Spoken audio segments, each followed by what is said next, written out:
হামলা আর পাল্টা হামলায় কাঁপছে দুই দেশের ঘাঁটি। একবার এদেশ তো আরেকবার ও দেশ, কেউই যেন থামার নয়। ভারতের বিরুদ্ধে এবার আরও শক্তিশালী ফাতা-2 ক্ষেপণাস্ত্র ছুড়েছে পাকিস্তান। দেশটির দাবি, সেই ক্ষেপণাস্ত্র ভারতে সফলভাবে আঘাত হানে। ভারতীয় সংবাদ মাধ্যম দ্য ইকোনমিক টাইমসের প্রতিবেদনে বলা হয়, শনিবার পাকিস্তান তাদের সামরিক ঘাঁটিতে ভারতীয় ক্ষেপণাস্ত্র হামলার দাবি করেছে। পাকিস্তানের সামরিক মুখপাত্রের মতে, ভারত তাদের গুরুত্বপূর্ণ বিমান ঘাঁটি লক্ষ্য করে ক্ষেপণাস্ত্র হামলা চালায়। পাকিস্তান সেনাবাহিনীর মুখপাত্র লেফটেন্যান্ট জেনারেল আহমেদ শরীফ জানান, রাওয়ালপিন্ডির নূর খান ঘাঁটি, চকওয়ালের মুরিদ ঘাঁটি এবং পাঞ্জাব প্রদেশের ঝাং জেলার রফিকি ঘাঁটিতে ক্ষেপণাস্ত্র হামলা করা হয়েছে। এরপর পাকিস্তান কৌশলগত ভারতীয় অবস্থান লক্ষ্য করে তাদের ফাতা-2 ক্ষেপণাস্ত্র নিক্ষেপ করে।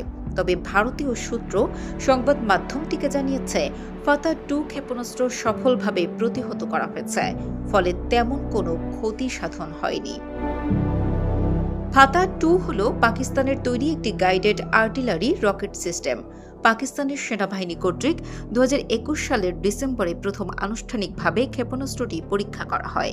এটিকে ফাতা-1 সিস্টেমের একটি আপগ্রেড সংস্করণ হিসেবেও বিবেচনা করা হয়, যার পরিসর বর্ধিত এবং আরও নির্ভুল, যার আনুমানিক পাল্লা প্রায় 250 থেকে 400 কিলোমিটার।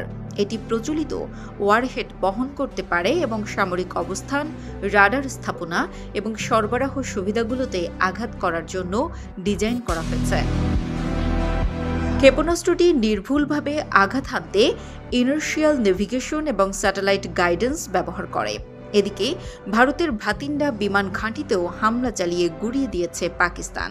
শনিবার সকালে এ তথ্য জানায় জিও টিভি নিউজ। তবে ঘাঁটিটিতে ফাতা-2 ক্ষেপণাস্ত্র আঘাত হেনেছিল কিনা তা নিশ্চিত হওয়া যায়নি।